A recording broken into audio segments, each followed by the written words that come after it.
There's no such thing as libertarian feminism. Feminism is communism. Libertarian feminism? Collectivist ideology is anathema to libertarianism. How come it's overwhelmingly men who are into libertarian feminism? That doesn't sit right with me. Oh, that one always gets me.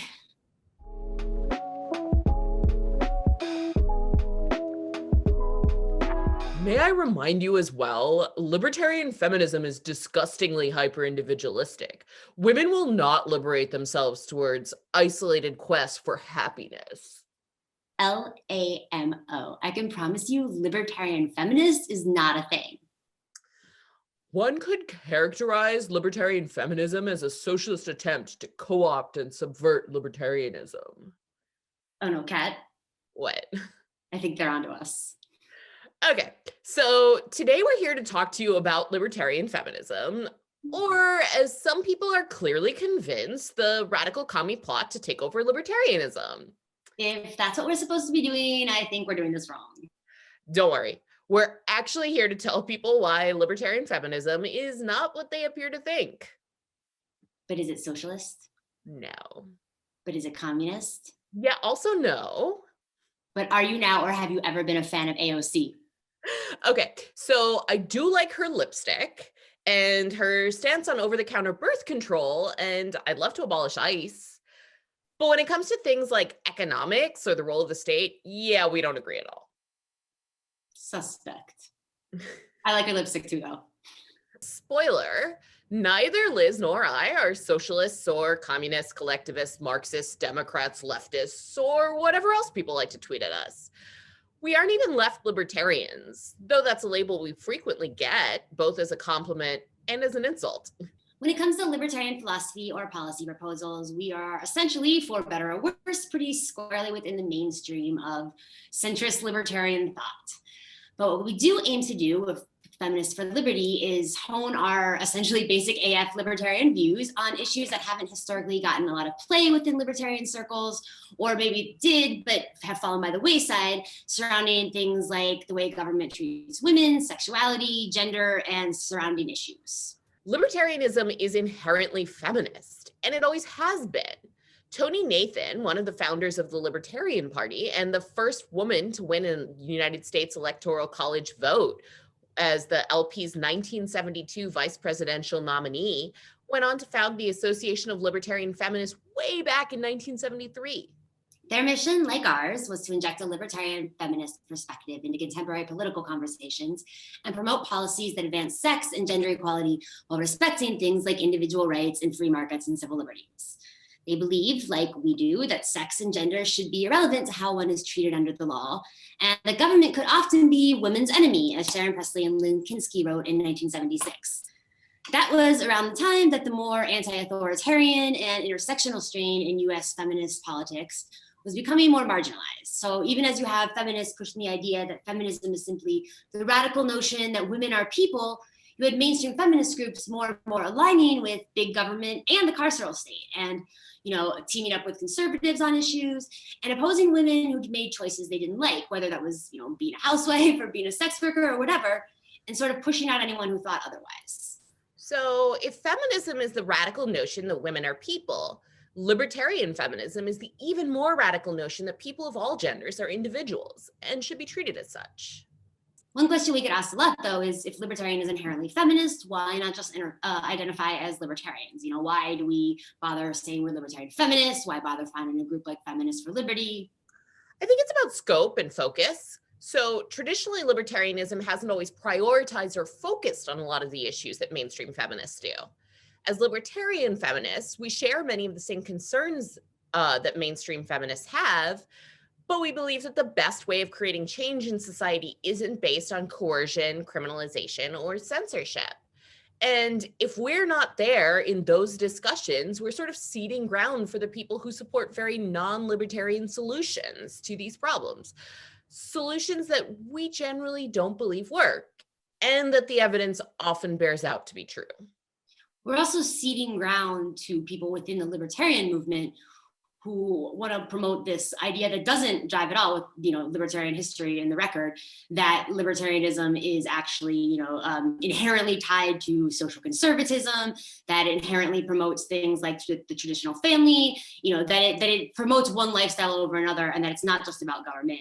They say that feminism is the radical thing, but they're actually pushing their own sort of, social views too. And oftentimes you'll hear them advocating for, government force and that.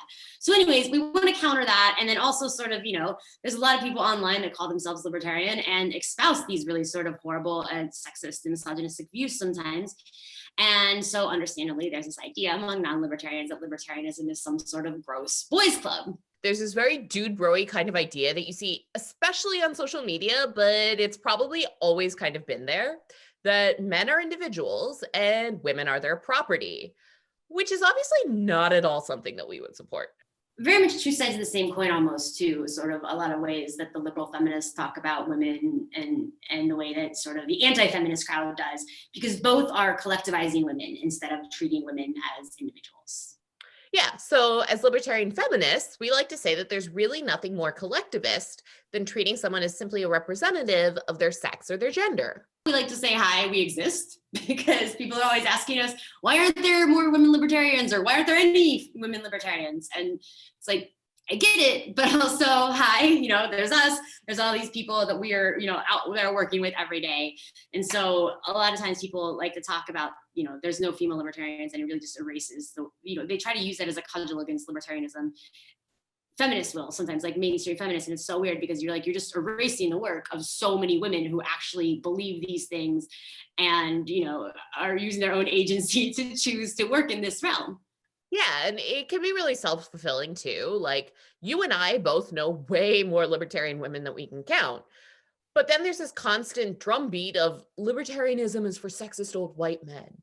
And if libertarians are responding by saying, well, women just don't like liberty, or treating the whole thing like a joke, then it tends to scare away a lot of really awesome freedom-minded women who would otherwise be a lot more interested in libertarian ideas and open to them, Right. And I also think it turns people off because you'll have this, you'll have some libertarians say, like, talking about things that they want to talk about that a lot of men are interested in are just gender neutral. But then if you have women start to talk about issues like, government regulation of like reproductive freedom or things like that, it's a lot of like, oh, why do you want to focus on women's issues? And it's like, these aren't just women's issues, A.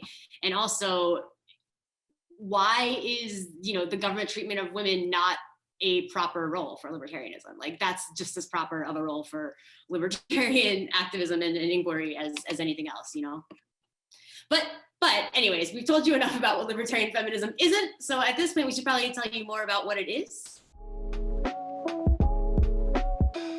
Feminists for Liberty is anti-sexism and anti-statism. We're pro-markets and pro-choice in everything. We are classically liberal, anti-carceral, and sex positive. And we believe that libertarianism is consent culture, applied to everything. Okay, so that's us though. What about libertarian feminists in general? Well, one thing that I think sets us apart from many other feminists is that we believe that gender equality is tied not just to social and cultural liberty, but to economic liberty as well. That markets, generally speaking, are a good thing, and that women's increased access to markets and capitalism has been a huge contributing factor to the growth of women's rights.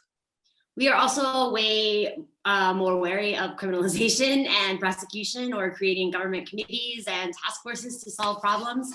Not so much because they're, they cost too much money, even though they do, and that's, important, but also because there are things that government should be spending money on, and instead of spending money on doing that the right way, they're spending money usually on these things that sort of invade everyone's civil liberties and often end up, as in sort of the war on sex work, for one instance, like really harming the people that they're claiming to help by perpetuating this system where we're just using police to solve all of our social problems. Right. So historically, the state has been one of the largest perpetrators of sex discrimination, gender oppression, and sexual violence.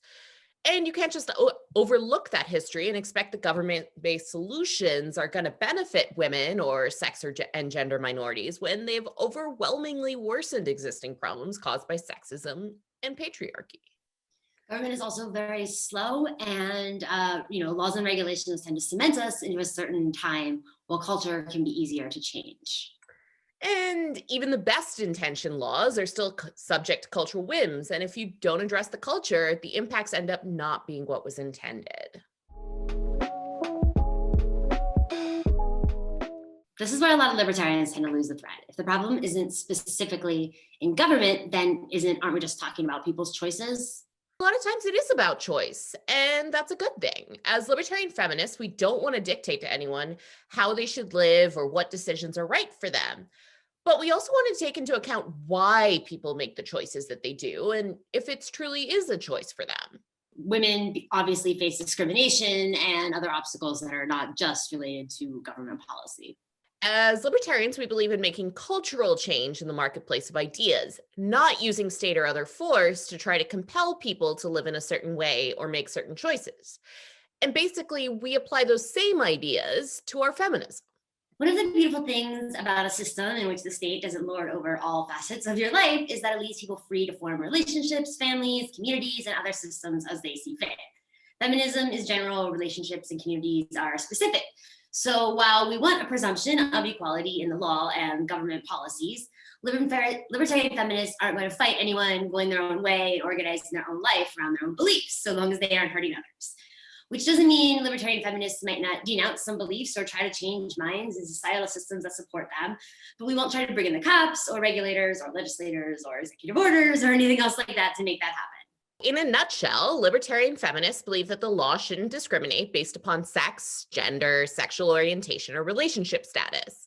Libertarian feminists also believe in promoting voluntary solutions to gender inequity and working towards the social, cultural, and economic conditions in which these solutions can flourish. That means that libertarian feminists also believe that things like free speech and an open internet and religious freedom and due process, self-defense, sexual privacy, economic liberty are all essential to an equal and just society. And that's what we're going to be exploring in this series of videos. So please like this video, subscribe to our YouTube channel, follow us on social media, share this with your friends, and so on. And tell us what you think and what you want us to talk about in future episodes in the comments. Thanks for listening. See you soon. Bye.